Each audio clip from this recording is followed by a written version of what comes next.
सिंघाना में नारी न्याय सम्मेलन एवं महिला कांग्रेस जिला अध्यक्ष पदभार ग्रहण कार्यक्रम आयोजित किया गया, जिसमें मुख्य अतिथि सारिका सिंह ने भाजपा आरएसएस पर बोला हमला, संविधान और कानून व्यवस्था पर उठाए सवाल।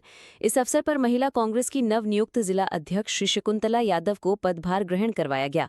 समारोह में प्रदेशाध्यक्ष सारिका सिंह ने अपने संबोधन में भारतीय जनता पार्टी, भाजपा और राष्ट्रीय स्वयंसेवक संघ आरएसएस को गैंग करार देते हुए कहा कि ये लोग संविधान को नष्ट करने पर तुले हुए हैं।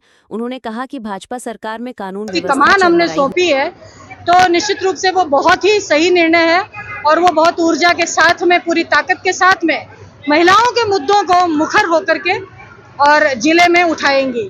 आप देखिए कि वर्तमान परिस्थिति में जो सरकार अब नहीं सहेगा राजस्थान जैसा नारा देकर के जो पावर में आए, और आज परिस्थितियां ये बन गई है कि हर दिन कोई ना कोई दुष्कर्म की, कोई ना कोई नारी पीड़िता की इस तरीके की घटनाएं हम देख रहे हैं, रेप की, मर्डर की। तो राजस्थान के अंदर कहीं भी लॉ एंड ऑर्डर बचा नहीं है, और खासकर महिलाओं की स्थिति अगर देखें तो बड़ी प्रतिकूल स्थिति है। चारों तरफ महिलाओं में असंतोष है, असुरक्षा की भावना बहुत ज्यादा है। ऐसे में कांग्रेस पार्टी लगातार विपक्ष में होते हुए सरकार का काम कर रही है, सरकार का ध्यान ऐसे मुद्दों पर निरंतर आकर्षित कर रही है। और अब झुंझुनू के अंदर हमने एक बहुत ही सशक्त महिला को कमान दी है, तो निश्चित रूप से, और आप देख सकते हैं कि पूरे झुंझुनू की जो कांग्रेस है वो एकजुट है। ये ताकत शकुंतला जी को निश्चित रूप से आगे बढ़ने में बहुत मदद करेगी, और ये निश्चित रूप से आने वाले समय में महिलाओं के मुद्दों को बहुत प्रखरता और मुखरता के साथ उठाएंगी, ऐसी मेरी उम्मीद है। ये भाजपा आपातकाल के कार्यक्रम कर रही आपातकाल वही कांग्रेस। अब आपने खुद ही अपने सवाल का जवाब आपको मिल सकता है कि जो 75 के अंदर, 77 के अंदर जो बातें हुई, उन मुद्दों को बना करके ये पूरे देश के अंदर और माहौल बना रहे हैं और आपातकाल को मना रहे हैं। आप देखिए, और कांग्रेस पार्टी किस जिम्मेदारी के साथ, हम तो विपक्ष में हैं, लेकिन फिर भी संविधान बचाओ रैली जो की जा रही है वो किसके लिए है?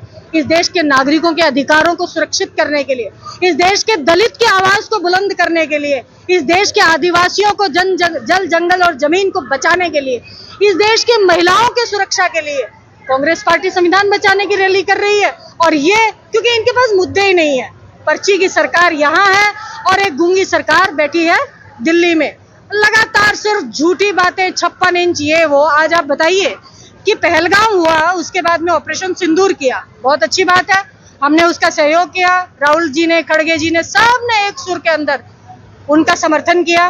लगा अचानक क्या हुआ, देश को बताया नहीं और आके कहा कि हमने सीज फायर कर दिया। राजस्थान के 30 महीने का कार्यकाल तो 11 साल का कार्यकाल किस तरह? देखिए, जनता बता सकती है। आप चारों तरफ देखिए, पानी की गर्मियां शुरू हुई, पानी का चारों तरफ, ये तो हमारे एमएलए जी हैं यहाँ के, शरण कुमार जी, जिन्होंने 11 करोड़ रुपए सैंक्शन करा करके पानी की व्यवस्था की है। और उसके अलावा भी आप देखो, सड़कें कहीं नहीं है, बारिश शुरू नहीं हुई, सड़कें बह गई हैं, अस्पतालों के अंदर दवाइयां नहीं है। जो कांग्रेस सरकार ने जितनी जन कल्याणकारी योजनाएं शुरू की थी, उनका या तो बजट इन्होंने नहीं दिया है या उन योजनाओं को बहाने बना करके बंद कर दिया है।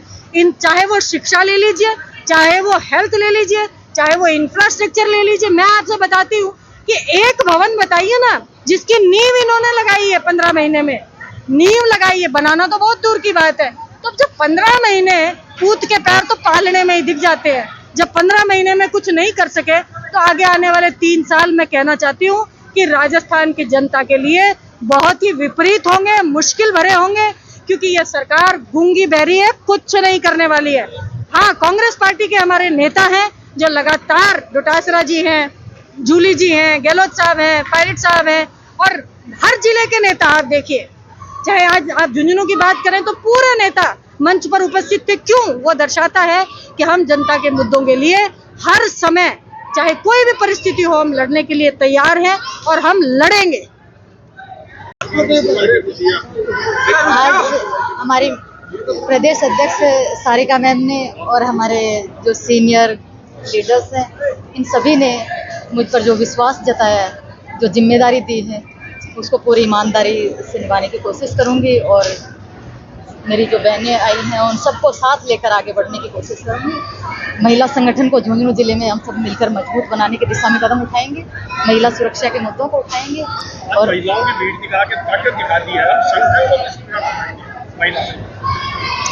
आज जो नारी शक्ति का जो इतना बड़ा सम्मेलन हमारे झुंझुनू में हुआ, हमारी नवनिर्वाचित जो जिलाध्यक्ष हैं शकुंतला यादव जी, उनका पदभार ग्रहण हमारी आदरणीय प्रदेश अध्यक्ष सारिका जी के नेतृत्व में आयोजन हुआ। इसका वर्तमान परिस्थितियों में आपको पता है कि कांग्रेस पार्टी मातृशक्ति को हमेशा साथ लेके चली है। हमारी आदरणीय पूर्व प्रधानमंत्री इंदिरा गांधी जी एक आयरन लेडी के रूप में जिस तरीके से देश का नेतृत्व किया, और आज की जो वर्तमान परिस्थितियां हैं कि जो संविधान और मनुष्य स्मृति के बीच में जो लड़ाई चल रही है, उसमें कांग्रेस पार्टी संविधान को बचाने में जो बाबा साहब भीमराव अंबेडकर द्वारा हमें दिया गया था, उस संविधान को बचाने के लिए दिन रात मेहनत कर रही है। उसमें आज हमारी मातृशक्ति भी जोर शोर से जुड़ी हुई है, और पूरे राजस्थान लेवल पे और पूरे देश लेवल में जिस तरीके से कांग्रेस कमेटी का प्रत्येक कार्यकर्ता काम कर रहा है, उसमें हमारी महिला शक्ति भी एक साथ जुट के और उसमें काम कर रहे हैं। और आने वाले दिनों में निश्चित तौर पे इन लोगों को मुंह की खानी पड़ेगी, और जनता समझ चुकी है।